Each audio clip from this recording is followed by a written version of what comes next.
찬양 너무 잘하신대요. 나주 시립합창단에서 오셨나? 너무 감사합니다. 네, 안녕하세요.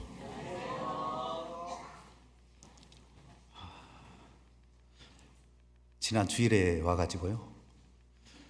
한 주간이 왜 이렇게 긴지 모르겠습니다. 낮 집회하고 또 세 번의 우리 어머니의 그리고 봉사의 청년의 특강까지 또 세 번 이렇게 또 말씀했었고요. 또 오전에 아침에 우리 목사님께서 다 쏟고 가라고 하시네요. 어쨌든 오늘 또 다 쏟고 가겠습니다. 잠깐 기도 드리겠습니다.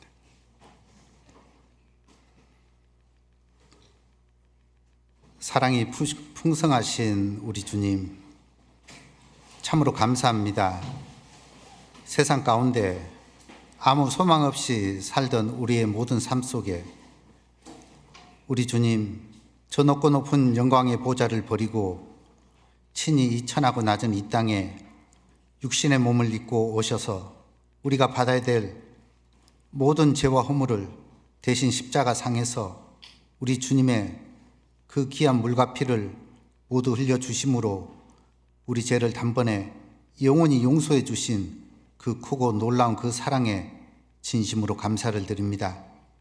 우리 영혼을 구원해 주신 은혜도 크신데 또 우리를 세상의 고와 같이 버려두지 아니하시고 거룩한 몸된 교회 가운데 주님의 말씀으로 우리의 믿음을 붙잡아 주시고 또 인도해 주신 그 은혜 또한 진정 감사를 드립니다. 주님 언제 다시 오실지 우리는 알 수 없지만 주님 오신 그날까지 우리에게 맡기신 이 귀한 복음을 위해서 서로 사랑하며 하나 되는 가운데서 우리 주위에 이뤄진 많은 영혼들을 주님께 인도하여 그들이 구원함을 받고 함께 기뻐하며 찬양하며 하나님께 영광 돌리는 복스러운 우리의 삶의 모습이 되도록 더욱 함께 해주시고 또 능력으로 더해 주시기를 간절히 구합니다.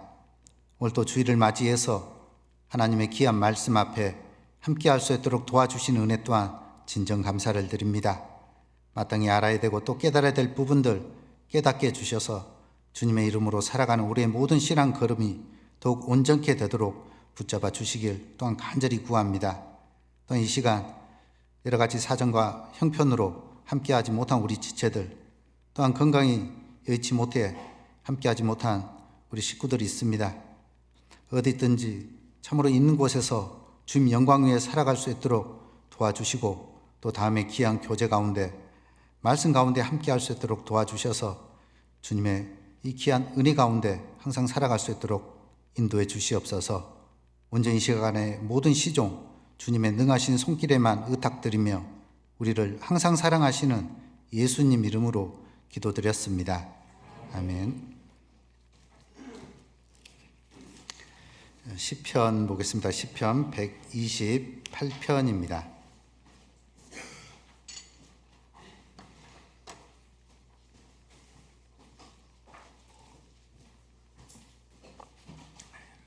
시편 128편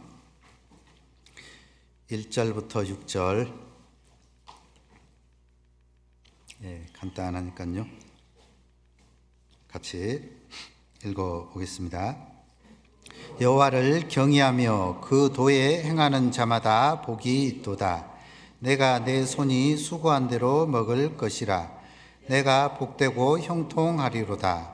내 집 내실에 있는 내 아내는 결실한 포도나무 같으며 내 상에 둘린 자식은 어린 감람나무 같으리로다. 여호와를 경외하는 자는 이같이 복을 얻으리로다. 여호와께서 시온에서 내게 복을 주실지어다. 너는 평생에 예루살렘의 복을 보며 내 자식의 자식을 볼지어다. 이스라엘에게 평강이 있을지로다.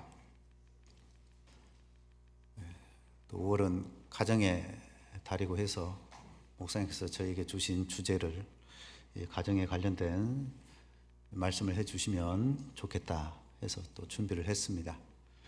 대개는 우리 이 목사님께서 해주셔야 되는데 몇 년 제가 못 들어본 것 같아요. 그래서 또 적절하게 아마 우리 가정 다 잘 살아가고 있으시죠? 예, 이 결과를 보면 알 수 있습니다. 가화 만사성인데요. 가정이 화목하지 않으면 이런 결과가 나타날 수 없다 생각되어집니다. 그래도 또 준비를 하라고 했으니까요.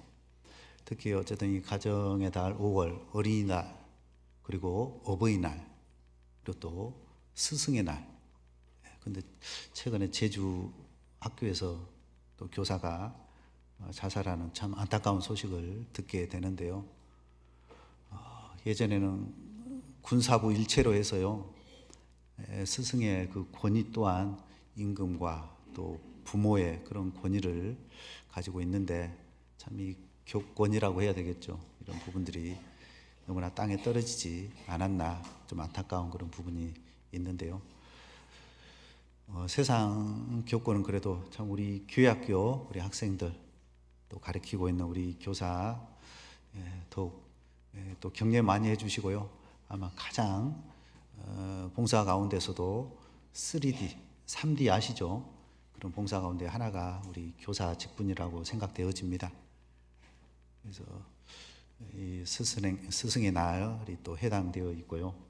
그 다음에 또 한 날이 있죠. 부부의 날이 있습니다. 부부의 날이 언제인지 아신가요? 아, 그렇죠. 둘이 하나가 되는 날이라 해서요, 21일로 이렇게 잡은 겁니다. 그래서 이런 여러 가지 가정에 관련된 부분들이 있어서 이 5월을 가정의 달로 정하고, 그래서 특히 우리 구원받은 그리스도인의 가정이라면 더더욱 서로 화목하면서 사랑을 또 주고 받고 나누는 가운데 주님의 이 귀한 복음을 또 믿지 않는 우리 친척이라든지 또 많은 사람들에게 전하는 그런 부분으로 살아가면 정말 아름다운 모습이라고 생각되어집니다. 이 두 사람이 어쨌든 만나가지고 이제 서로 사랑해서 이제 만나서 결혼까지 이어지겠죠. 그렇지만은 참 이 가정이 원만한 모습으로 살아간다면 얼마나 복된 그런 가정일까요? 분명히 주례 선생님의 그 검은 머리가 파풀이 되도록, 하얗게 되도록, 기쁠 때나 슬플 때나 또 건강할 때나 병들 때도 사랑하겠습니까? 둘 다 뭐 큰 소리로 이렇게 하면서 결혼 서약을 다짐하며 결혼을 하게 되는데, 이제 시간이 지남에 따라서 정말 안 맞죠. 왜냐, 안 맞을 수밖에 없을 겁니다. 아마 생각하는 그런 부분도 다를 것이고, 그러니까 자라온 어떤 환경, 그런 모든 부분들이 다 다르죠. 배우는 그 교육 수준도 다를 것이고, 먼저 다른 것은 남녀, 화성에서 왔고 또 금성에서 왔는데 어떻게 물론 다를 수밖에 없는 겁니다. 그러다 보니까 이제 뭐 성격 차이라고 해서 또 힘들어하고 생활 어떤 습관에 대한 그런 기질적인 그런 또 차이 때문에 또 서로 감정이 또 안 좋은 말이 그래서 상처가 되고 다툼과 혹은 날 또 부부 싸움에 그것을 듣고 있는 또 자녀들은 얼마나 또 힘들겠습니까? 그래서 벌써 한 90년대 한 중반 정도 됐을까요? 세 쌍 결혼해 한 쌍 이혼한다 그러잖아요. 그러니까 정말 가정이 위기고 심각한 그런 부분 가운데 살아가고 있습니다. 세 쌍 가운데 한 쌍. 근데 불과 이제 5년 전만 해도요, 두 쌍 가운데 한 쌍이 이혼한다라는 겁니다. 그러니까 정말 위기의 가정입니다. 심각한 그런 사회 현상이라고도 말을 할 수 있겠죠. 작년 통계를 보니까요, 작년에 결혼한 쌍이 19만 4천 쌍이었습니다. 그런데 이혼하는 가정은 9만 2천 쌍이었어요.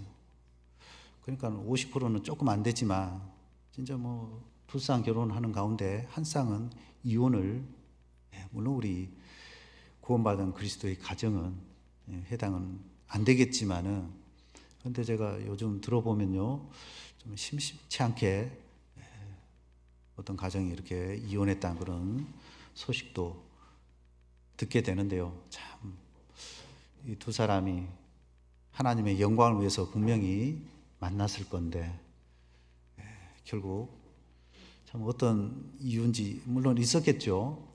그런데 결국 나뉘고 갈라서고, 그래서 진짜 천생연분이 되어야 될 그런 가정이 평생 원수로 이렇게 지내다가 결국 그렇게 끝나는 게 너무나 아쉽고 안타깝고, 참 그런 가정에서 자라는 아이들 역시 이제 어떤 결혼관을 갖겠습니까? 그래서 요즘 뭐 젊은 사람들을 보면은 삼포, 세 가지를 포기한다고 그러대요. 물론 이제 경제도 어렵고 살기 팍팍하니까 세 가지를 포기하는데, 연애, 결혼, 출산입니다.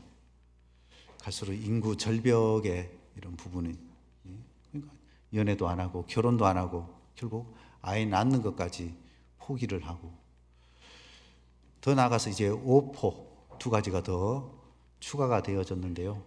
대인 관계, 사람 만나면 물론 또 그냥 만날 수 없죠. 돈을 써야 되고요. 그러니까 힘들고, 또 내 집 마련, 집까지 포기하게 되고, 정말 경제적인 그런 부분도 무시 못한 그런 상황 가운데 있고, 더 이제 나아가서 칠포 두 가지가 또 있는데요. 꿈을 포기하고요.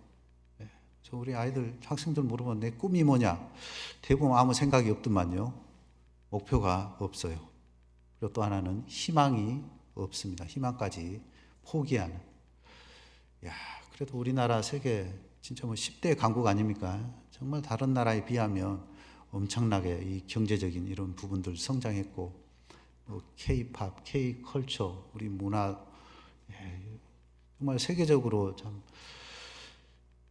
뛰어난 그런 부분들이 너무나 많지만, 현재 어쨌든 우리가 살고 있는 이런 현실을 딱 부닥치면은 너무나 암울한 그런 부분으로 살아가고 있다라고 많은 사람들이 말을 합니다. 그래서 젊은 사람들이 부모를 그 슬하에서 떠나기를 너무나 두려워해가지고 마치 운둔형 외톨이, 그래서 계속적으로 부모 밑에서 일명 캥거루족, 들어보셨죠? 다 컸는데도 여전히 엄마 그 주머니에 안겨가지고 캥거루족, 혹은 또 빨대족. 참 심각합니다. 이제 부모님들은 계속 나이가 이렇게 먹어가고 늙어가게 되는데, 언제까지 빨아먹을지 단물, 쓴물 다 빨아먹고, 그게 현재 어쨌든 우리나라의 이런 현실이지 않나 생각되어집니다. 그래서 이게 뭐가 잘못되어졌냐? 자, 이 가정의 모든 중심은 이 부부 중심으로 이루어져야 되는 겁니다. 그런데 참 오늘날 이런 보면은 부부 중심이 아니죠. 뭐 부모 중심, 혹은 또 자녀 중심, 이런 부분이 되다 보니까 결국 이런 사회 문제가 발생하지 않나 생각됩니다. 근데 가정은 어쨌든 부부 중심으로 이루어져야 됩니다. 근데 참 이 자녀 교육을 위해서 뭐 일명 뭐 유학이라는 어떤 그런 부분 때문에 별거하는 그런 일들이 많이 있죠. 그래서 해외 또 유학까지 보내고, 그러면은 남편은 어쨌든 뒷바라지 하기 위해서 열심히 벌어야 되고, 그리고 이제 엄마와 자녀는 뭐 멀리 도시에 있든지 아니면 또 해외에 있든지, 그러다 보면 이제 가정은 결국 깨어질 수밖에 없습니다. 부부가 서로 한 가정에서 생활하지 않는다면, 글쎄요, 몸이 일단 멀면 마음도 멀어질 수밖에 없는 것이죠. 그래서 자녀 중심으로 기러기 가족. 물론 이제 능력 있는 사람은 독수리 가족으로 해서 같이 나갑니다. 그리고 또 가끔 이렇게 여유 있을 때 왔다 갔다 하면 돼요. 그러니까 그게 이제 안 되니까 기러기 가족. 진짜 뭐 손 꼽는 거죠. 철새 이동하듯이 1년에 뭐 한두 번. 그러나 그것도 여의치 않으면 참새 가족. 이제 텃세죠. 뭐 가보지도 못하고 돈만 보내는 이런 실정이니까 얼마나 안타깝겠습니까? 그러다 보니까 이제 그렇게 배운 아이들이 뭐 부모에게 뭐 효도 뭐 하겠습니까? 그렇지 않다는 거예요. 물론 자녀들도 자기가 크고 또 결혼하게 되면요, 또 자기 먹고 살기 바쁘지 뭐 부모 돌아보고 신경 쓰고 참 쉽지 않다라는 겁니다. 그래서 많은 이런 저런 이유 때문에 가정이 깨어지고 정말 힘들어져가는 그런 부분인데, 정말 우리의 신앙인의 우리 가정은 어떤 모습으로 주님 앞에 살아가야 되느냐, 잠깐 시간 좀 살펴보고자 합니다. 자, 128편 1절. 여호와를 경외하며 그 도에 행하는 자마다 복이 있도다. 그리고 4절입니다. 여호와를 경외하는 자는 이같이 복을 얻으리로다. 그래서 오늘 설교 주제는 여호와를 경외하는 가정이라는 주제로 이 시간 잠깐 살펴보고자 합니다. 1절에도 여호와를 경외하며, 그리고 4절에도 여호와를 경외하는 자는, 가정에 구원받은 그리스도인의 가정은, 자, 이 호주, 바로 진정한 주인은 바로 하나님이 되어야 됩니다. 우리 주님이 참으로 호주가 되어야지만이 그 가정은 말씀 위에 세워져 있을 수 있고 또 신앙 가운데 행할 수 있게 되는 겁니다. 근데 그 가정이 하나님을 경외하는 이런 가정이 되지 못한다면 결국은 다른 세상적인 그런 가정과 거의 비슷한 모습으로 살아갈 수밖에 없는 겁니다. 그래서 참으로 우리의 모든 가정이 참으로 하나님을 경외하며 살아가느냐. 그래서 이 경외한다 이 의미는요, 뭐 두려워하다, 뭐 또 무서워하다, 뭐 공경하다 이런 의미가 있는데요. 마치 뭐 죄인은 하나님을 무서워하고 뭐 두려움에, 즉 심판자의 어떤 위치이기 때문에 자기 자신은 죄인이고, 그러니까 두려워할 수밖에 없겠죠.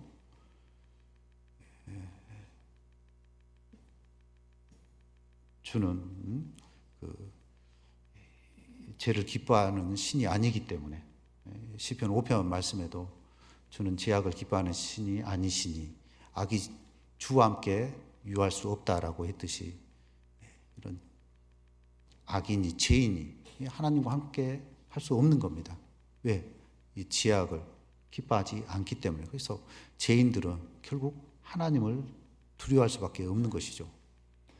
세상에서도 뭐 판사, 뭐 검사, 그 앞에 딱 서면 두려울 수밖에 없죠. 우리의 죄를 지적하고 또 판결하고, 뭐 경찰 앞에 가도 뭐 죄가 없으면 당당하지만은 죄가 있으면은 떳떳할 수 없는 것이죠. 빨리 숨는다든지 뭐 도망가든지 그렇게 하겠죠. 자, 죄인은 그런 어떤 모습 속에 살 수밖에 없습니다. 그래서 기드온 같은 경우도 마찬가지죠.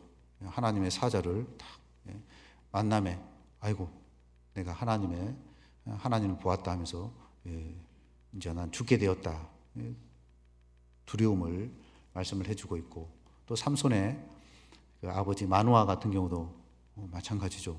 내가 하나님을 보았으니까 나는 죽는다 그렇게 표현했듯이, 참 이 죄인은 하나님을 그 앞에 떳떳하게 설 수가 없는 겁니다.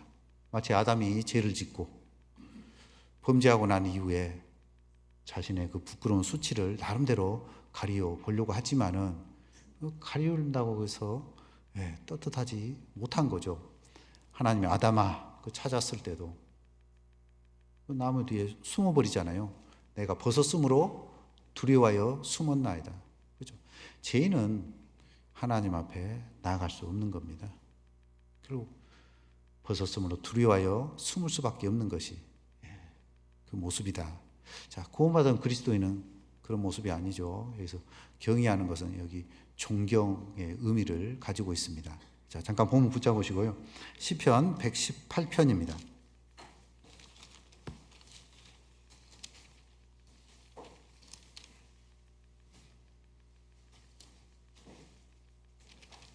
시편 118편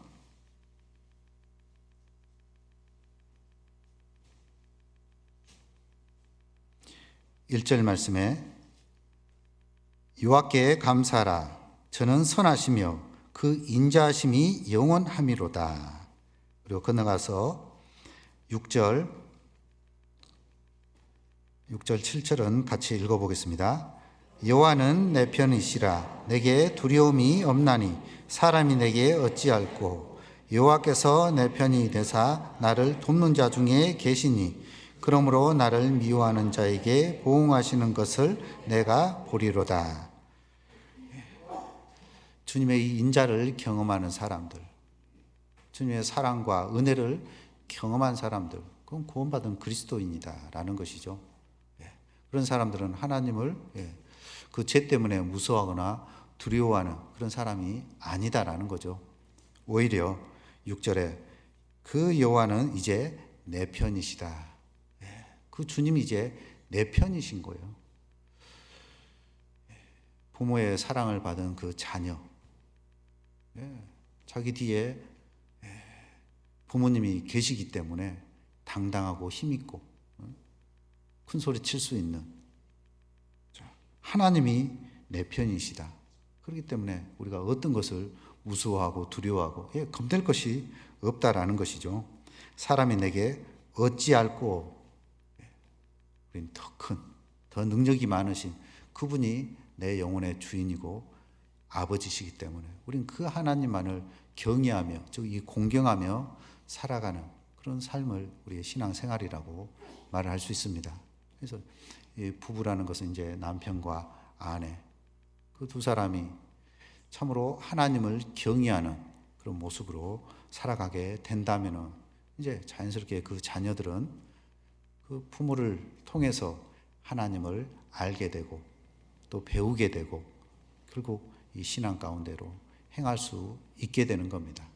반면에 그 두 사람이 하나님을 경외하는 그런 부분으로 행치 않는다면은 결국은 그 자녀들까지도 어쩌면 세상과 육신으로 치우칠 수밖에 없는 것이죠. 그래서 우리의 모든 신앙의 목적은 하나님을 경외하는 데 있다, 이렇게 말을 할 수 있습니다. 전도서 12장 13절 말씀 가운데서도 이래 결국을 다 들었으니 여호와를 경외하고 그 명령을 지킬지어다. 이것이 사람의 본분이니라. 사람의 도리에 대해서 말씀을 해주고 있잖아요. 그래서 우리는 이 일의 결국을 다 들은 자입니다. 창조주 하나님, 역사를 통치하고 계시는 그 하나님, 또 이 죄에 대해서 심판하신 그 하나님이시고 우리의 영혼을 구원하신 그 하나님이시 뿐만 아니라 영원하신 그 하나님, 참 하나님이시죠. 그래서 우리는 이제 그 하나님을 경외하며 살아가는 것은 이제 이건 천륜입니다. 일륜도 중요하죠. 그래서 이 어버이날 참 중요한 부분으로 공경과 감사의 표를 행하게 되는데요. 물론 이제 어린이날 때 또 이렇게 아이들 자기들의 날이라고 또 이렇게 하고, 그리고 또 이제 어버이날 되면은 또 어떻게 선물 받고 그래요. 이번에 아이들이 또 용돈까지 이렇게 주는 걸 볼 때, 아, 그동안 키운 보람이 있구나. 그동안 이 두 놈 키운다고 이리저리 박봉에 하여튼 월 한 자리 정도는 없어지는데, 이제 둘 다 직장 생활하고 이제 용돈을 이렇게 받게 되는데 비로소 보람이 이렇게 있더라고요. 어쨌든 자녀가 그렇게 부모에게 하는 것은 일륜이죠. 당연한 자녀의 도리라고 말할 수 있습니다. 물론 저도 또 부모님이 계시고 또 장모님 계시기 때문에 또 돌아보고 또 챙겨드리고, 그게 또 자녀들 앞에 본이 되는 그런 부분이죠. 그래서 일륜도 중요하지만 더 중요한 것은 천륜이라는 겁니다. 사람이 하나님을, 더군다나 나를 위해 대신 죽으신 그 주님을 우리가 공경하지 않는 것은, 즉 경외하지 않는 것은 이건 정말 엄청난 죄라는 것을 말할 수 있는 겁니다.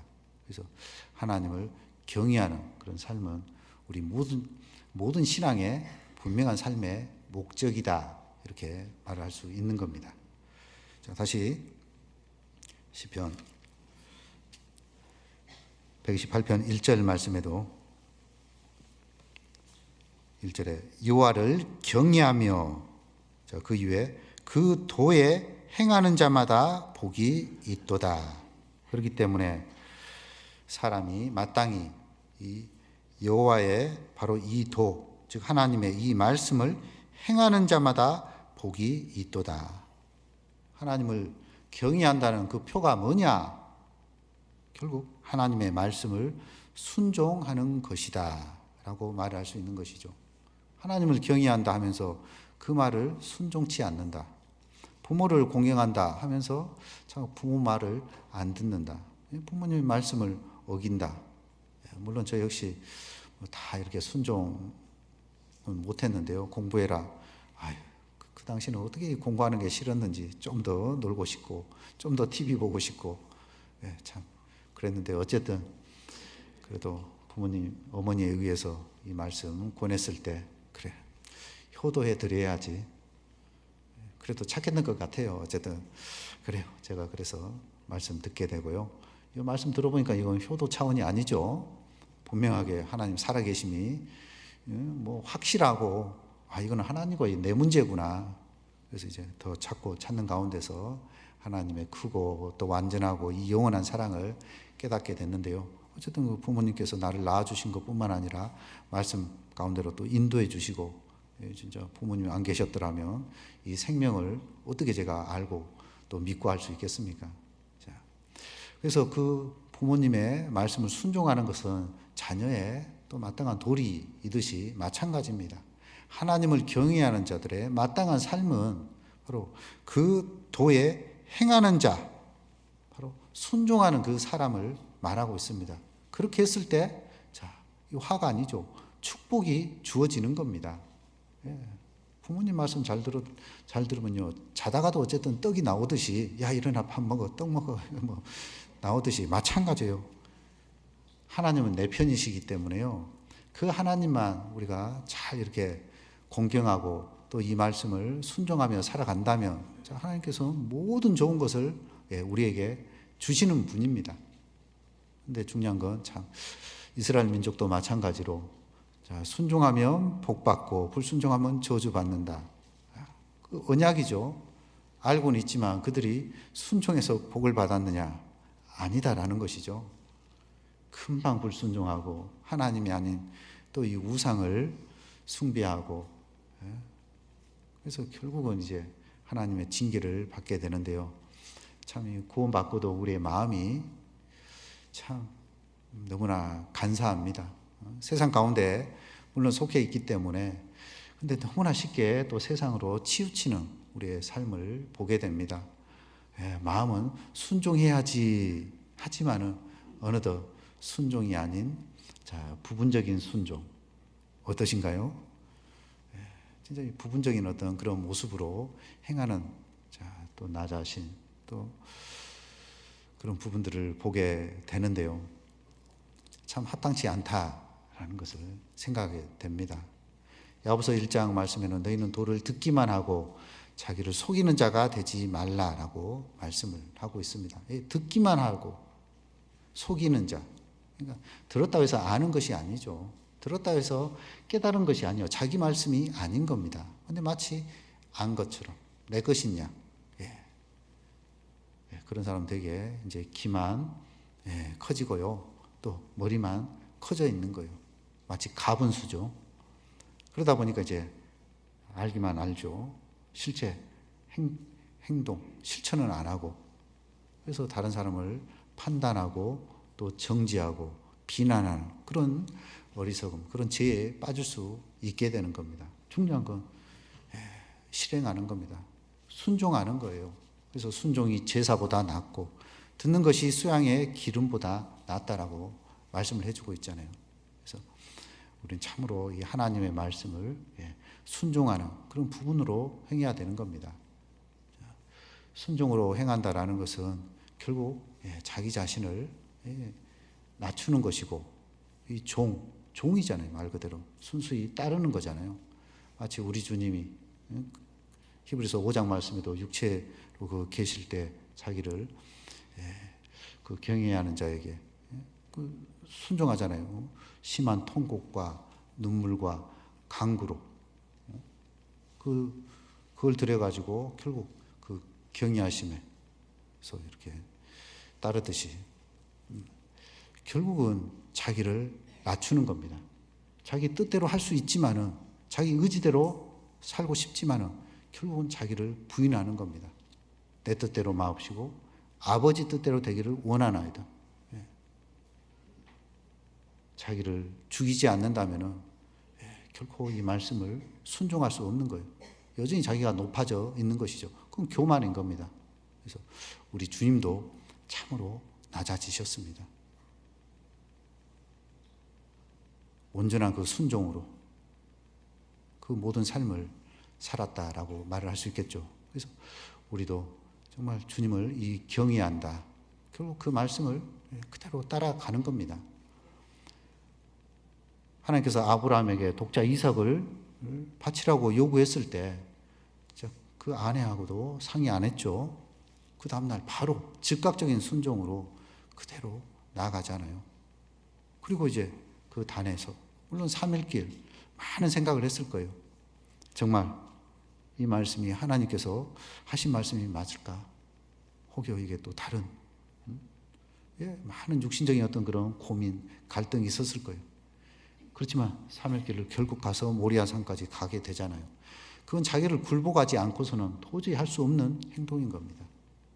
결국은 이제 단 위에 이삭을 눕혀놓고 이제 죽이려고 했을 때 하나님께서 그것을 막으시잖아요. 비로소 네가 나를 경외한 줄 알았다.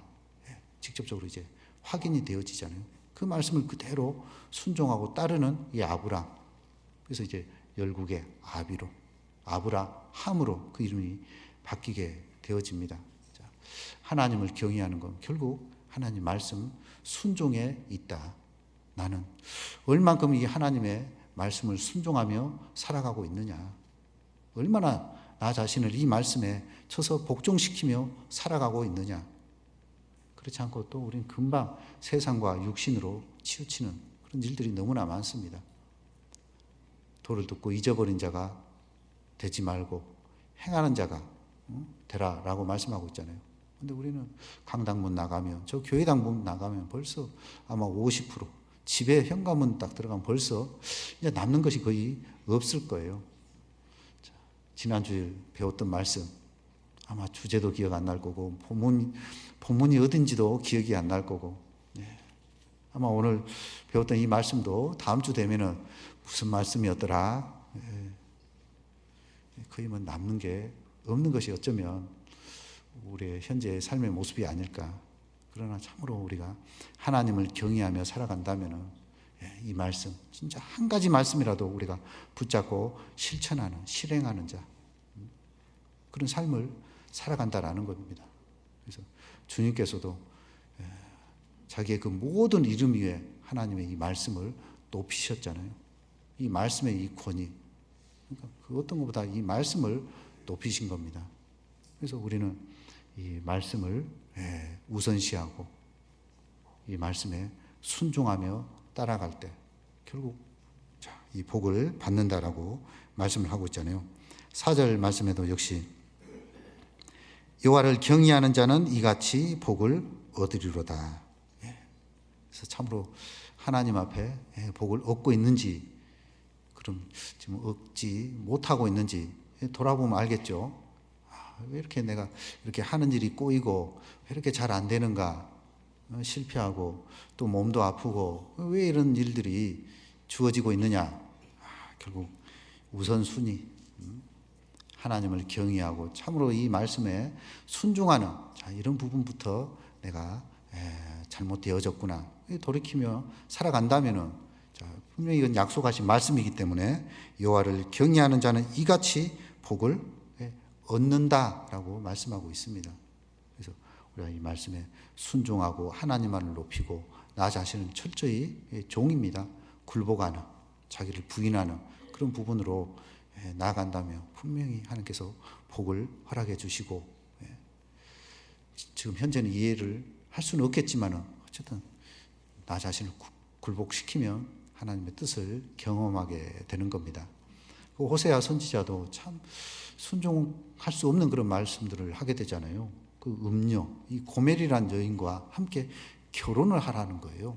자기는 하나님의 선지자로서 지금까지 뭐 부정한 거, 뭐 더러운 거, 그런 모든 부분에서 구별되며 살아왔는데 세상에 하나님께서 어떻게 음녀, 그 더러운 그 여자와 결혼을 말씀을 하게 되는데 이걸 어떻게 순종해야 돼?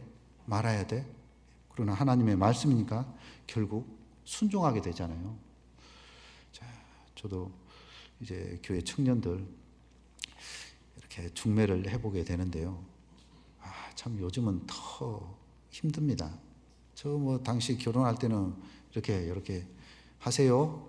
네.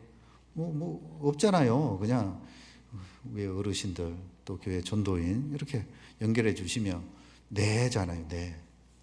근데 요즘은 아닙니다. 아닙니다. 1번이 믿음이어야 되는데 아니더라고요. 외모더라. 1번이 외모. 그래서 그 외모를 통해서 어쨌든 이 feel입니다. feel이 있어야 된다고.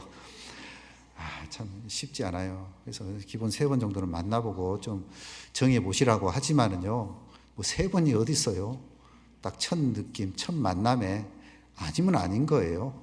바로 목사님, 끝났습니다. 그래. 참 이런 게 좀 현실이죠. 그러니까 참 어느새 시대가 사회가 이렇게 바뀌었는지 참 안타까운 그런 부분인데요. 호세아 선지자는 어쨌든 순종한 거죠. 왜? 이 말씀의 권위잖아요. 하나님의 그 권위. 그래서 하나님의 그 하나님 되심을 참으로 인정했다라는 것이죠. 그래서 참으로 우리의 가정들이 정말 하나님을 경외하며 그리고 이 말씀에 순응하는 그런 삶을 살아가게 된다면 어쨌든 그 가정은 이렇게 세워지게 되어 있습니다. 그런 부분으로 살아가야 되고요. 그리고 이제 2절, 3절 말씀은 이제 남편과 그리고 아내와 자녀들이 각자 이 가정에서 어떤 역할을 해야 될지 그런 역할과 위치에 대해서 또 자세히 말씀을 해주고 있습니다. 먼저 이제 남편에 대한 부분으로 2절 우리 형제님들만 같이 읽어보겠습니다. 내가 내 손이 수고한 대로 먹을 것이라 내가 복되고 형통하리로다. 자, 이 가정의 가장의 역할, 가정을 책임을 져야 되겠죠.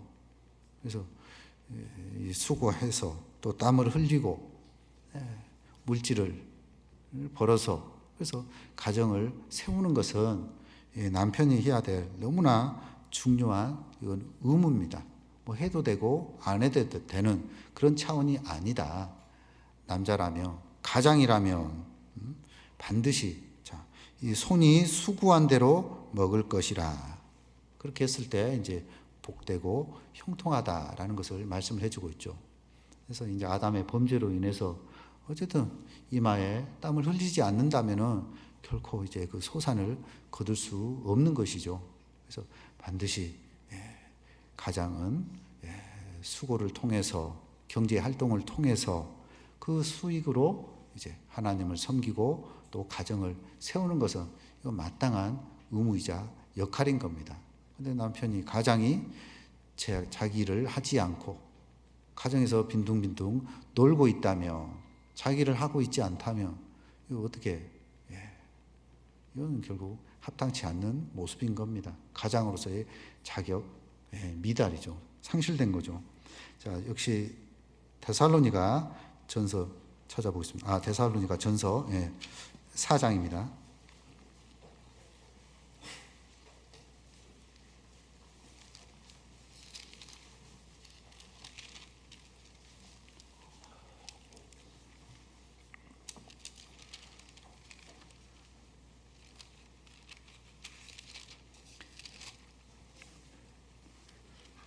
신약성경 데살로니가 전서 4장 11절입니다.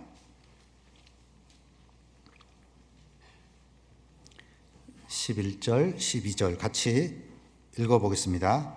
또 너희에게 명한 것 같이 종용하여 자기 일을 하고 너희 손으로 일하기를 힘쓰라. 이는 외인을 대하여 단정히 행하고 또한 아무 궁핍함이 없게 하려 함이라. 그래서 가장이라면은 자기 일을 하고 너희 손으로 일하기를 힘쓰라. 가장의 의무인 거예요. 근데 자기를 하지 않는다. 그런 자는 역시 먹게 하지도 말라고 했습니다. 또 그 뒤에 데살로니가 후서 3장에 연관해서 보겠습니다. 후서 3장입니다. 8절 말씀에도 누구에게서든지 양식을 값없이 먹지 말고 오직 수고하고 애써 주야로 일함은 너희 아무에게도 누를 끼치지 아니하려 함이니. 사도 바울 역시 판단받지 않는 그런 부분으로 일을 하면서 이 복음을 전했다라는 것이죠. 그래서 이 10절 말씀에 우리가 너희에게 함께 있을 때에도 너희에게 명하기를 같이 읽어볼까요? 누구든지 일하기 싫어하거든 먹지도 말게 하라 하였더니. 그러니까 일하기 싫으면요 먹을 것 주면 돼요? 안 돼요? 안 되는 겁니다. 굶어야죠. 성경 말씀입니다. 제 말이 아니에요. 그래서 12절에 이런 자들에게 우리가 명하고 주 예수 그리스도 안에서 권하기를 같이 읽어보겠습니다. 종용이 일하여 자기 양식을 먹으라 하노라. 자기 양식을 먹으라. 그래서 자기가 수고하고 땀 흘리고 그래서 수고한 그런 부분으로.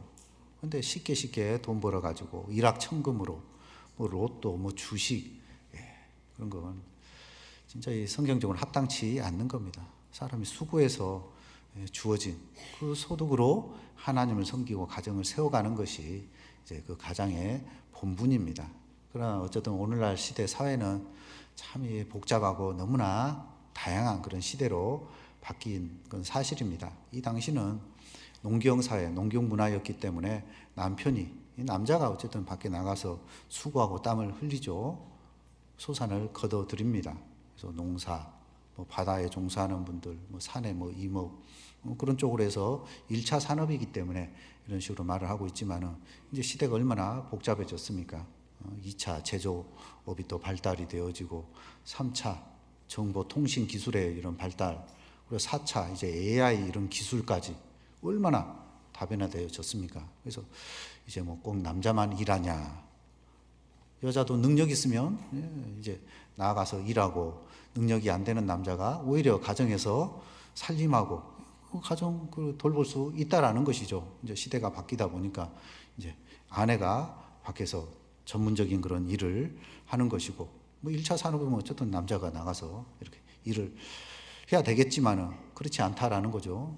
전문적인 그런 종사를 하기 때문에 이제 아내가 그리고 남편이 오히려 가정 청소하면서 아이들 오면은 또 이렇게 돌보고 하는 밥하고 하는 그 전혀 부끄럽고 그런 거 잘못됐다라고 말을 할 수 없는 것이죠. 어쨌든 그 집안일 하는 것도 정당한 일이다라는 것이죠. 이혼할 때 그 양육에 대한 부분, 가정 가사에 대한 모든 부분으로 해서 다 이렇게 재산이 나눠지잖아요. 그러니까 정당한 부분입니다. 그래서 일을 하지 않는 것이 문제지. 어쨌든 남편은 일을 하는 거, 이건 당연한 것이고, 또 남편으로서 해야 될 부분은 자녀에 대한 신앙, 교육하는 거, 이건 너무나 중요한 부분입니다. 자, 신명기 6장입니다.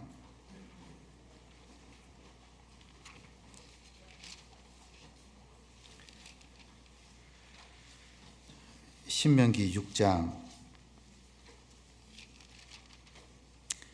1절부터 9절까지 쭉 읽으면 좋겠지만은 시간 관계상 6절부터 9절까지 같이 읽겠습니다.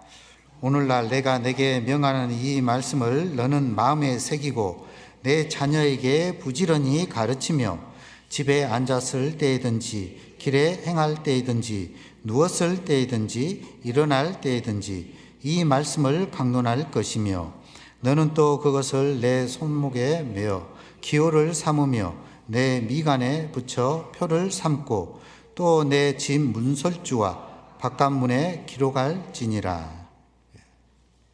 그러니까 또 가장으로서 해야 될 너무나 중요한 그 일은 이 말씀을, 즉 하나님을 자녀에게 부지런히 가르치는 것은 역시 가장으로서 너무나 큰 의무이자 책임인 겁니다. 해도 되고 안 해도 되는 그런 차원이 아닌 거예요. 반드시 가장이 이런 모범을 보여야 되고, 그래서 가르치면서 집에 앉았을든지 길에 행할 때든지 누웠을 때든지 일어날 때든지 이 말씀을 가르치는 겁니다. 그래서 이스라엘은 어쨌든 이 율법, 이 토라, 모세 오경 이걸 가지고 이 글을 떼는 것이고 12살 그 성년식 때 되면은 어쨌든 이 말씀을 암송하는 겁니다. 그러니까 그만큼 하나님에 대한 부분에 대해서 많은 지식을 갖게 되는 것이죠. 그리고 여기 그것으로 내 손목에 메어 기호를 삼으며 내 미간에 붙여 표를 삼고.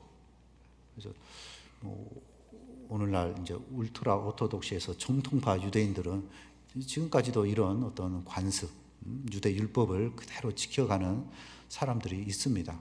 하나님을 경외한다는 그 표로서 머리에는 이 키파라는 이런 모자를 쓰고 어깨에 숄, 탈릿이라는 이런 숄을 또 덮고, 그리고 이제 아까 미간이라고 그랬잖아요.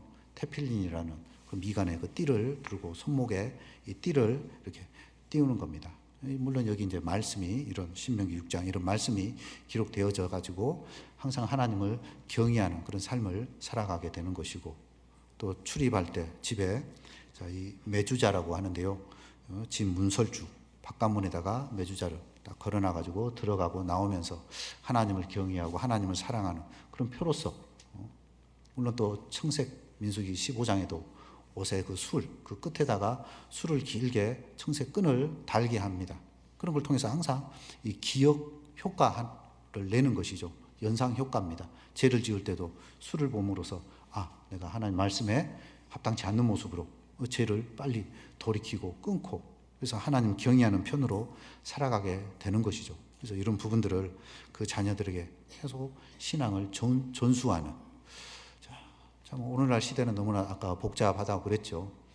참 공부하는 아이들 새벽같이 나가고 진짜 아이들과 하루 한 끼 이렇게 식사해서 만나는 그 시간도 참 쉽지 않는 그런 시대 가운데 우리가 살아가고 있습니다. 그래서 참 일주일에 한 번이라도 이 밥상머리 교육이라고 할 수 있겠죠. 그런 부분을 통해서 신앙 교육을 한다든지, 아니면 별도의 또 시간을 내 가지고 가정 모임을 이렇게 갖는다든지. 그래서 저희 아이들 어렸을 때 이런 가정 이런 모임도 갖고 또 말씀을 대해서 이렇게 가르치고 하는 부분들이 있듯이 참 아주 기본적인 이런 부분들을 우리 가장에 우리 아버지 또 남편이 해야 될 그런 역할이라고 말을 합니다. 그래서 이런 부분들이 계속 신앙의 전수라는 것을 후대에 계속 이 하나님을 전하는 것이 그 의무라고 말할 수 있겠죠. 자, 여기 시편 78편에도 하나 볼까요?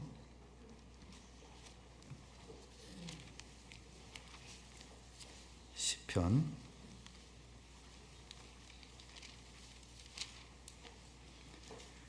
78편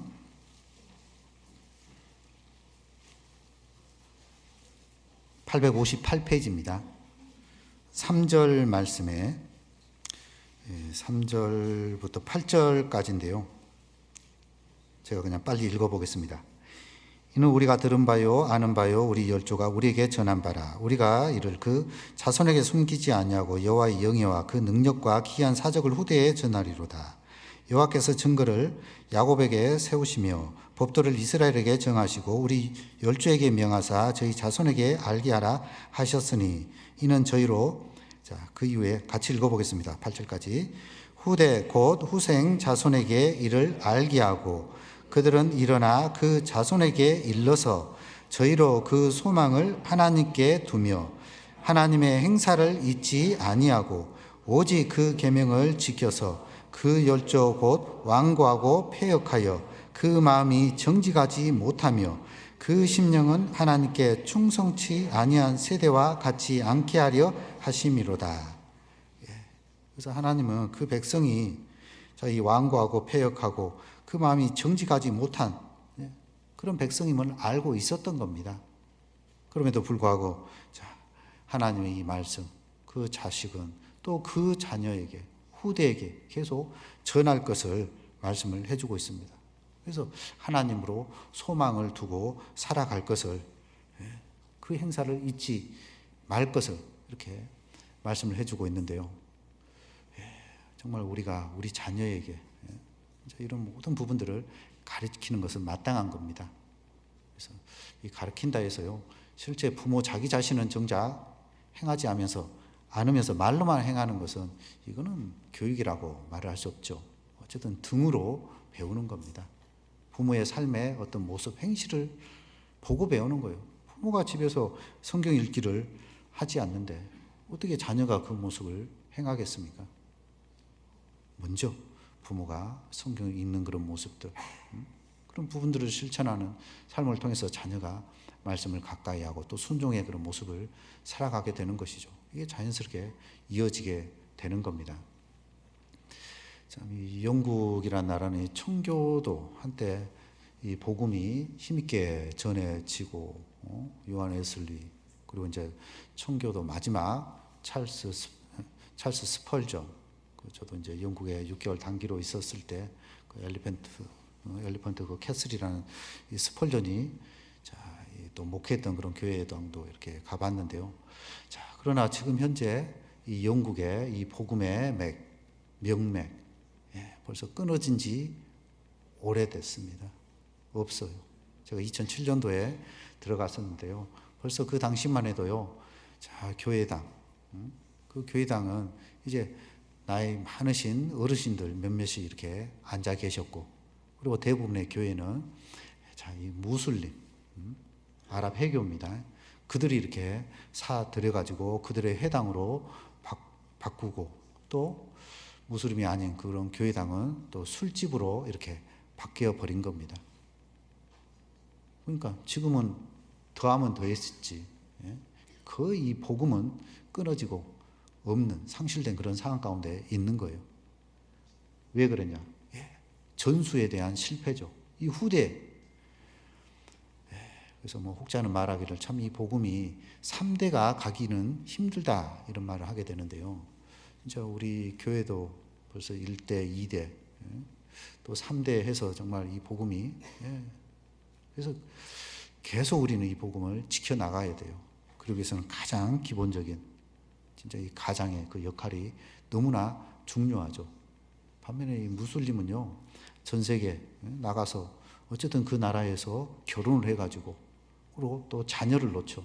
그 자녀들에 대한 이 무슬림, 알라 신에 대한 그 교육, 그래서 그렇게 포교 활동을 하게 되는 거예요. 그러니까 무슬림 세력이 엄청나게 증가하는 반면에 정말 이 기독교 인구는 너무나 정말 줄어들고 있는 그런 추세죠. 그래서 정말 우리가 더 이런 부분에 일깨워 살아가는 것이 필요합니다. 남편은 여기까지 하고요. 다시 본문 돌아가 보겠습니다. 시편 128편의 3절입니다. 3절은 우리 자매님들과 또 우리 중고등부 학생들도 있는데요. 3절은 우리 자매님들과 우리 학생들 같이 읽어보겠습니다. 내 집 내실에 있는 내 아내는 결실한 포도나무 같으며 내 상에 둘린 자식은 어린 감람나무 같으리로다. 여기 내실에 있는 내 아내는 결실한 포도나무 같으며, 그래서 이 아내에 대한 비유로 이 포도나무로 이렇게 말씀을 해주고 있습니다. 그래서 내실에 있는 이 가정이죠. 이 집 안에 거하는 그 안에는 바로 이 막 심은 그런 포도나무가 아니죠. 결실한 포도나무. 결실했다라는 그 열매가 이제 주렁주렁 이렇게 맺혀 있는 그런 포도나무인 겁니다. 그래서 참 이스라엘에게 있어서 이 포도 열매, 이 포도주, 이건 너무나 중요하고 또 요긴한 것인데요. 이쪽 지역이 물이 상당히 안 좋습니다. 유럽 전체적으로 그런 것 같아요. 이스라엘 성지 순례 갔을 때라든지, 제가 또 영국에 있을 때라든지, 석회 이런 부분들이 많이 있기 때문에요. 우리 어르신들, 할머니, 또 할아버지들 보면은요, 이런 관절, 이런 부분이 이제 띵띵 불어가지고, 이제 석회가 끼어버린 거죠. 그래서 노년에 이제 이런 부분으로 고통을 호소하게 되는데요. 그걸 그대로 먹으면요, 정수되지 않는 물을 그대로 복용하게 되면은 결국 그게 몸에 축적이 됩니다. 쌓이게 됩니다. 그래서 이제 석회로 해서 고생을 하게 되는데, 그래서 물이 안 좋은 거예요. 그러면은 이제 뭐 독일 같은 경우도 이제 맥주 이런 부분들이 되게 음료를 이렇게 대용하게 됩니다. 그러니까 이쪽에는 이제 포도주죠. 그래서 뭐 포도주라 해서 엄청나게 알코올 도수가 높은 그런 게 아니에요. 뭐 3도 정도 하여튼 약한. 그러나 그것도 이제 많이 먹게 되면은 이제 취하게 되는 것이죠. 그래서 이제 적당히 먹게 되면은 참 이게 몸에도 좋습니다. 디모데에게도 네 비위와 자주 나는 그 병을 위해서 이 포도주를 이렇게 적당하게 사용하라고 말을 했듯이 참 이 건강에 적당한 그런 부분으로 복용했을 때는 건강도 회복되어지면서 또 음료 이렇게 대용을 하기 때문에 참 유익한 그런 열매라는 것이죠. 요담의 그 포도나무에 대한 그 비유, 물론 감람나무 또 무화과나무, 포도나무에 대한 비유 역시 그 모든 열매들은 다 하나님과 사람을 영화롭게 또 기쁘게 하는 그런 부분으로 기록되어 있습니다. 그래서 이 결실한 포도나무라고 했기 때문에 참으로 하나님을 기쁘게 하는 가정, 아내의 그 역할입니다. 하나님을 기쁘게 하는 또 이런 가정으로 그런 부분으로 살아갈 것을 말씀을 해주고 있는 것이죠. 자, 그 앞에 시편 105편입니다.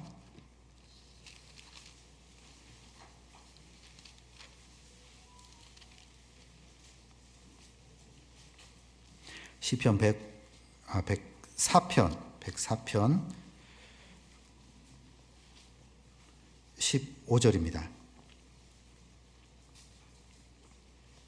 시편 104편 15절 같이 읽어보겠습니다. 사람의 마음을 기쁘게 하는 포도주와 사람의 얼굴을 윤택해 하는 기름과 사람의 마음을 힘있게 하는 양식을 주셨도다.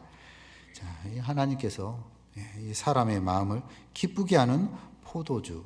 그래서 어쨌든 이 포도주는 사람의 마음을 기쁘게 하는 거예요. 그래서 이 내실에 있는 그 안에는 이 결실한 포도나무, 그러니까 이 가정에 이 기쁘게 하는 이 포도. 그래서 참 이 가정의 어떤 행복, 화목 이런 모든 분위기를 좌지우지하는 것은 남편보다는 누구의 힘이 더 크다는 걸 알 수 있을까요? 아내의 어떤 영향력이 더 크다라는 것을 알 수 있겠죠. 아내의 기분이 오늘 이제 저기압입니다. 그러면 그 가정은 이제 눈치 살피죠. 엄마 얼굴이 분위기 왜 저래 얼굴이. 그럼 자녀들도 또 눈치 살피게 되고.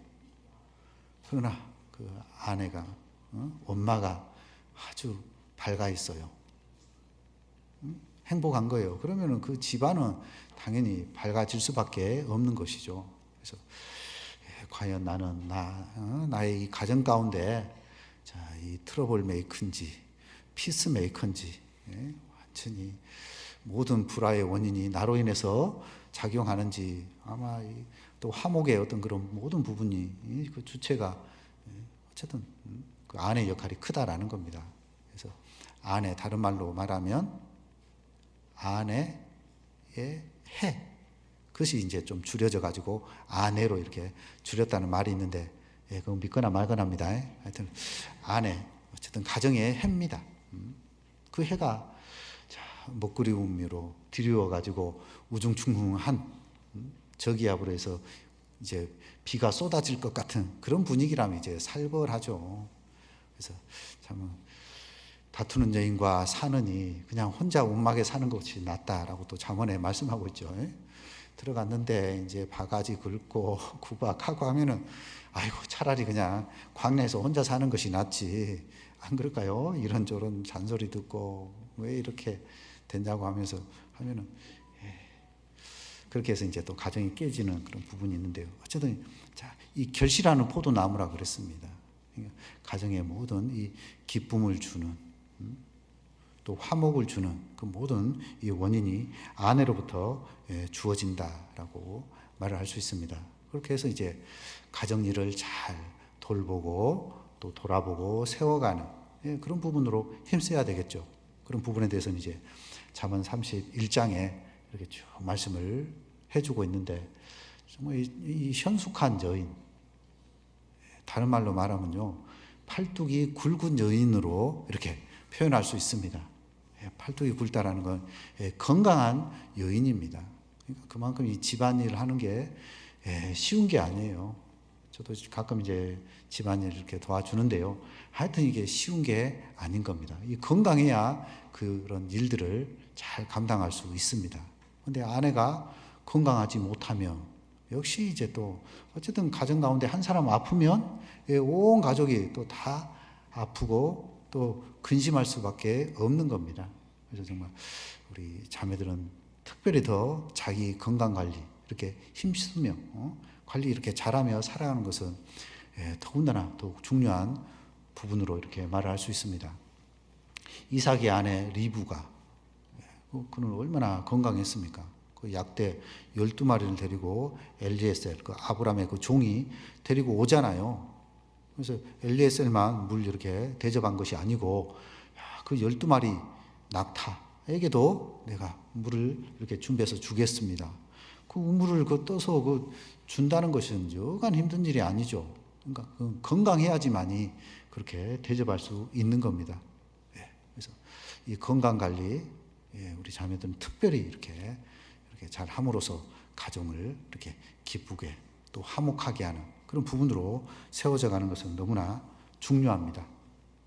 그래서 혹은 나는 아이고 아파, 아이고 허리야, 아이고 집에 들어왔으니 여기 좀 주물러줘, 저기 좀, 남편도 밖에 나가 수고하고 힘들고 이렇게 들어왔는데 또 집에 와서 또 주무르고 있고 막 이렇게 힘들 수밖에 없죠. 물론 사랑의 마음 때문에 그렇게 하겠지만은 그것이 하루, 한 달, 1년 내내 그렇게 하면은 그것도 스트레스 받을 수 있겠죠. 그래서 나름대로 이렇게 건강관리 잘 하면서 가정을 건사하는, 가정을 세우고, 그리고 어떻게 하면 진짜 우리 가정이 이 신앙 안에서 행복할 수 있는 그런 가정으로 세워갈 수 있을까?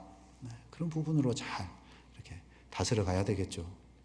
그래서 가정을 이렇게 돌아보는 것은 뒷전이고, 이것저것, 꼭 이상하게 남편 출근시키고 나면 이제 딱 TV를 틀면 홈쇼핑 다 이런 게 딱 평소에 내가 갖고 싶어 하는 것이 어떻게 내 마음을 또 잘 알고 그때 또 방영이 되어지는지, 야, 이건 하나님의 뜻이야. 그렇지, 이건 하나님의 뜻이 아니면 이건 도저히 나올 수 없는. 그래서 순간 이제 지름신이 딱 발동을 해가지고 또 결제를 하게 되고, 참 남편은 그걸 위해서 쇠가 빠지게 밖에서 일을 하게 되는데, 아유, 속된 말을 썼네요. 죄송합니다. 하여튼 그렇게 했는데, 그렇게, 그러면 이제 카드비를 보고 남편은 또 부글부글 또 그러겠죠. 어쨌든 가정의 해, 그런 부분으로 이렇게 하게 되면 정말 평화로운 그런 가정이 되어지리라 생각되어지고요. 자, 또 우리 이제 자녀들 잠깐 보겠습니다. 다시 128편 3절 중반절에 내 상에 둘린 자식은 어린 감람나무 같으리로다. 그래서 참으로 이 상에 둘린 자식은 어린 감람나무라고 말씀을 해주고 있죠. 그래서 이 둘린 했으니까요. 이 둘려진 아마 자녀가 하나인 것은 아니라고 생각되어집니다. 오늘날 또 핵가족으로 어쨌든 하나, 많으면 둘. 근데 참 많은 자녀가 있다면 정말 그 가정이 복됩니다. 자, 그 위에 127편에도요. 3절에 3절부터 5절은 같이 읽어보겠습니다. 자식은 여호와의 주신 기업이요 태의 열매는 그의 상급이로다. 젊은 자의 자식은 장사의 수중의 화살 같으니 이것이 그 전통에 가득한 자는 복되도다. 저희가 성문에서 그 원수와 말할 때 수치를 당치 아니하리로다. 그래서 이 자녀, 물론 참 요즘 뭐 불임 가정도 꽤 이렇게 있더라고요. 원하는데 안 생기는 거예요. 뭐 하나님의 어떤 뜻이 있는지 모르지만은 참 또 어렵게 이제 다른 인공수정 뭐 이런 부분으로 해서 어쨌든 아이도 이렇게 갖게 되는데요. 자, 어쨌든 이 자녀는 하나님 앞에 이 주신 기업이다라는 겁니다. 이 상급이에요. 그러니까 얼마나 소중하냐.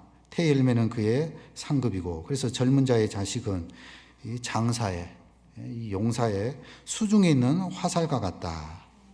그래서 그 전통에 그 화살이 얼마나 가득가득 있으면은 위급할 때 사용할 수 있게 되잖아요. 도움을 받을 수 있게 되는 겁니다. 특히 이제 큰 일을 당했을 때 혼자 독자인 경우는 참 그 큰 일을 치르기가 참 쉽지 않죠. 부모가 이제 돌아가셨다든지 이런 큰 일을 당했을 때. 그러나 형제들이 많이 있을 때는 참 이렇게 나눠 가지고 또 역할을 분담해서 해서 이제 큰 일을 이렇게 치를 수 있게 되는데요. 어쨌든 이 자녀가 참 많다는 것은 하나님 앞에 그만큼 큰 복이 되는 겁니다. 물론 이제 신앙적인 그런 어떤 교육을 통해서 하나님의 그 사랑과 그 뜻을 잘 배우고 성장한 그런 자녀들을 의미하겠죠. 그런 부분 가운데 있을 때 어떤 사단, 원수, 대적자 그런 부분에서도 결코 수치를 당치 않는다라고 말을 하고 있습니다. 그래서 참 이 자녀들, 다시 그 3절에 128편 3절에 내 상에 둘린 자식은 어린 감람나무 같다라고 말씀을 해주고 있습니다. 그래서 다른 많은 나무 가운데 이 감람나무, 즉 올리브 나무인데요. 자, 이 올리브 나무 역시 아까 요담의 비유와 같이 하나님과 사람을 기쁘게 하는 이런 나무인 겁니다. 그러니까 이 자녀들은 결국 하나님을 기쁘게 하는 시편 52편에도 오직 나는 하나님의 집에 있는 푸른 감람나무 같음이여라고 이렇게 다윗은 말씀을 하고 있듯이 하나님의 집에 있는 이 푸른 감람나무, 그래서 이 몸된 교회 가운데서 하나님을 섬기고 하나님을 영화롭게 하는 그런 감람나무, 특히 이제 우리 자녀들이 그런 감람나무의 그 어떤 역할, 그런 부분으로 우리 부모는 이렇게 만들어가는 것이 필요하겠죠. 그래서 이 감람나무는요 상당히 참 요긴하고 유용한 그런 용도로 사용이 되어집니다. 그래서 이스라엘에게 있어서 대개 이제 안수할 때, 즉 왕, 제사장, 또 선지자 안수할 때 반드시 감람나무, 즉 이 올리브 기름을 이렇게 사용을 했습니다. 그래서 기름을 짤 때도 제일 첫 번째 제일 좋은 기름을 가지고 이렇게 짠 겁니다. 그리고 또 이제 귀한 손님이 왔을 때, 또 대접할 때 이 올리브, 즉 감람나무를 사용했는데, 예수님 그 발에 기름을 붓는 마리아, 향유 옥합을 깨뜨리는 그 마리아 역시 이 귀한 감람나무, 향유 옥합이라고 말씀하고 있잖아요.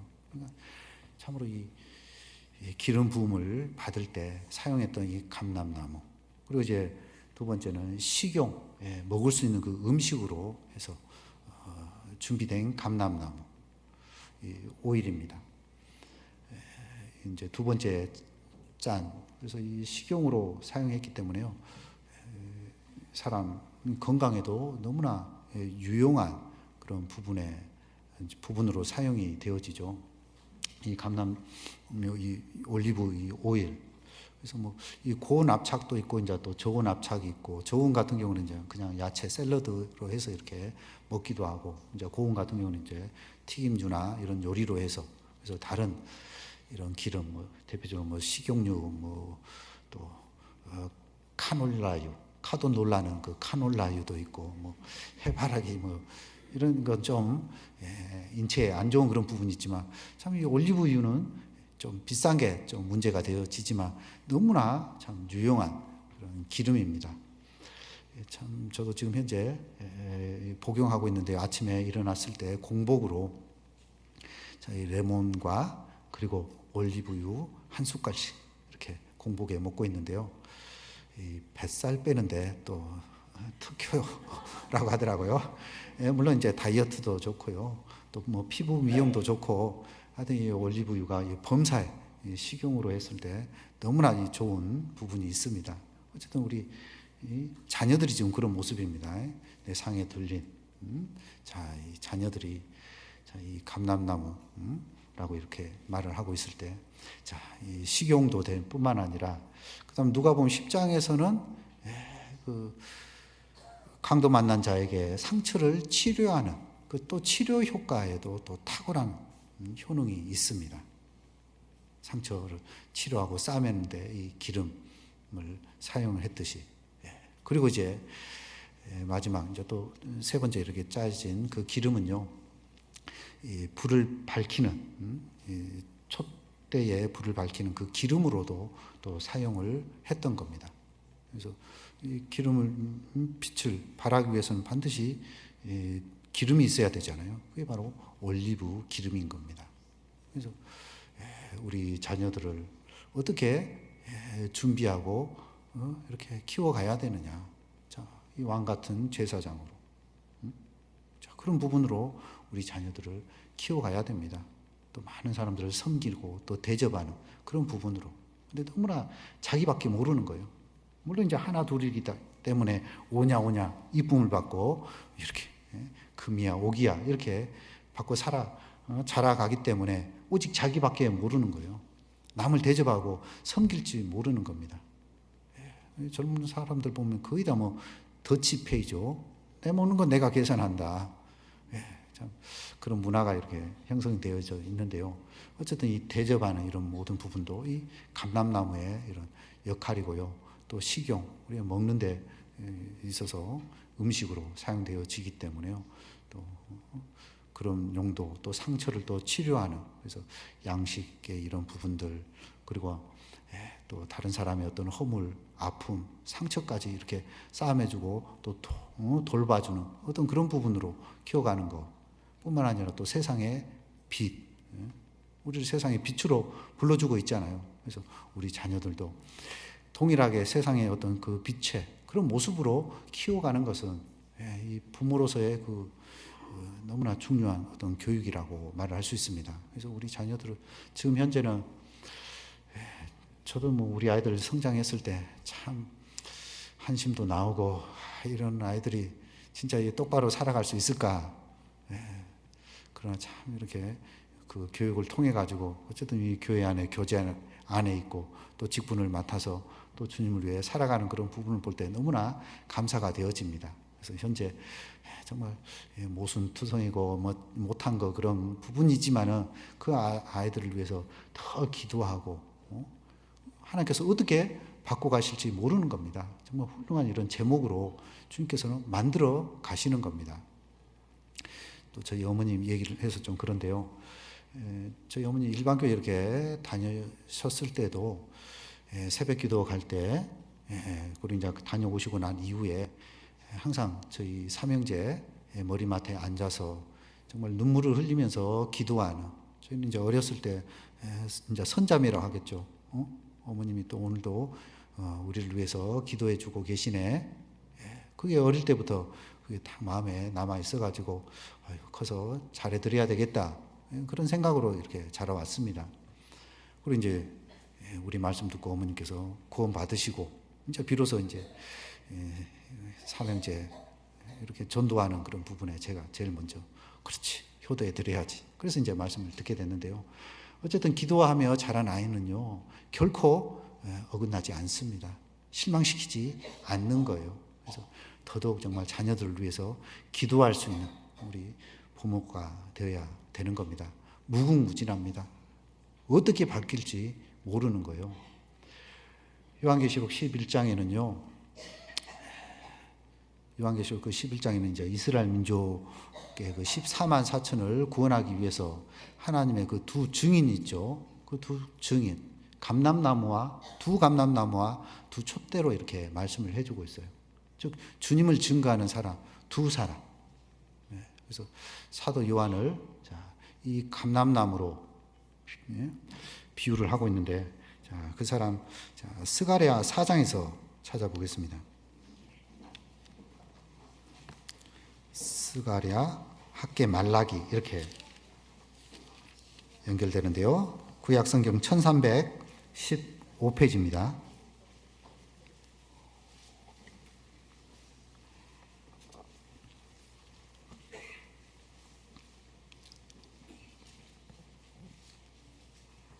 스가랴 14장 1315페이지. 죄송합니다. 스가랴 4장입니다. 4장 11절부터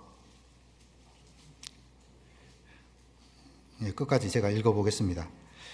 내가 그에게 물어 가로되 등대 좌우에 두 감람나무는 무슨 뜻이니까 하고 다시 그에게 물어 가로되 기름을 흘러내는 두 금관 옆에 있는 이 두 감나무 두 가지는 무슨 뜻이니까? 그가 내게 대답하여 가로되 네가 이것이 무엇인지 알지 못하느냐? 대답하되 내 주여 알지 못하나이다. 가로되 이는 기름 발리운 자 둘이니. 같이 읽어보겠습니다. 온 세상의 주 앞에 모셔 섰는 자니라 하더라. 그래서 이 두 감람나무, 그래서 이 말씀을 그대로 사도 요한은 요한계시록 11장에 바로 두 감람나무 또 두 촛대로 오는, 즉 주님을 증거하는 사람으로 말씀을 해주고 있습니다. 여기서는 이제 수룹바벨과 여호수아, 즉 이 당시에 총독과 그리고 대제사장이었던 여호수아 두 사람을 지칭하게 되는데, 어쨌든 그 요한계시록 11장에서는 이제 수룹바벨과 이제 여호수아 그런 심령으로 활동하는 그런 사람이라고 말을 할 수 있습니다. 그래서 우리 자녀들을 정말 그런 어떤 제목으로 주님을 증거하는 그런 사람으로 키워가는 것은 우리 또 부모의 역할이고, 그래서 우리 자녀들이 지금은 어떻게 변화될지 모르죠. 그러나 정말 기도로 또 칭찬으로 이렇게 세워간다면 우리 아이들 정말 지금은 이제 어쨌든 미숙한 그런 부분이 있을지라도요, 성장함에 따라서 하나님을 알고 또 그 뜻을 배움으로써 정말 주님을 증거하고 하나님의 그 영광을 위해 살아가는 그런 귀한 우리 자녀들로 이렇게 변화되어지는 겁니다. 그래서 참 이 가정 그 중심에 있는 이 남편과 아내가 주님 앞에 어떤 신앙의 모습으로 살아가느냐, 그래서 그 가정에 그런 어떤 행복과도 직결되어진다라고 말을 할 수 있습니다. 그래서 이 아나니와 삽비라 이 가정, 진짜 한 사람이 좀 잘못된 그런 부분을 하게 되면은 어떻게 해야 되겠어요? 여보, 이렇게 그런 부분은 합당치 않잖아요. 우리가 이왕 땅값 그거 다 팔았잖아요. 이거 다 드립시다. 그래서 교훈해주고 좀 이런 부분으로 해서 잘못된 그런 부분들을 시정해주고 교정해주고, 그래서 세워져가는 그런 가정으로 되어야 되는데, 남편이 팔고 일부를 숨기고 이게 전부라고 하나님을, 성령을 속이고 하나님을 속이고, 또 그 안에 삽비라도 또 그 죄에 그대로 동조하게 되고 완전히 망하게 되는 그런 부분이잖아요. 근데 오히려 반면에 또 브리스길라와 또 아굴라 그 신앙의 그 가정을 보면은 얼마나 귀합니까? 그래서 이 남편의 그 형제의 신앙보다는 또 이 자매 이 브리스가보다 그러니까 이 아굴라보다 이 브리스가 이 신앙이 더 좋았던 것 같아요. 그래서 이 대개는 이제 형제 이름을 먼저 넣고 또 자매였지만 또 바꿔서 이렇게 기록을 하는 걸 볼 때 그 자매가 더더욱 이렇게 귀한 모습으로 그렇게 해서 가정을 세우는, 바울을 위해서 자신의 그 목이라도 내어주는 그런 가정이었던 겁니다. 그래서 부부가 그런 모습으로 살아가고 또 그 신앙을 또 자녀에게 이렇게, 그래서 이 디모데 같은 경우도 참 그 어머니 또 에조모 로이스와 또 어머니 유니게 그런 신앙, 그 거짓이 없는 그 믿음이 디모데까지 이렇게 전수되어져서 또 바울의 귀한 또 동역자로 쓰임을 받게 되잖아요. 그러니까 두 사람의 이 부부 또 자녀들, 그 온 가족이 참으로 하나님을 경외하며 그리고 또 그 말씀에 순종하며 이렇게 세워진 그 가정은 분명히 이 복을 받게 되어집니다. 그래서 그런 가정들이 또 많은 영혼들을 주님 앞에 인도하고 구원받는 그런 역사가 나타나게 되는 것이죠. 그래서 가장 작은 단위가 어쨌든 가정입니다. 그 가정이 제대로 이렇게 세워지면 그게 구역이고 그게 교구고 그게 우리 교회의 어떤 힘이다라고 말을 할 수 있습니다. 그래서 오늘 하나님을 경외하는 가정이라는 주제로 이 시간 잠깐 이렇게 살펴보았습니다. 잠깐 기도드리겠습니다. 사랑과 은혜가 풍성하신 우리 주님 참으로 감사합니다.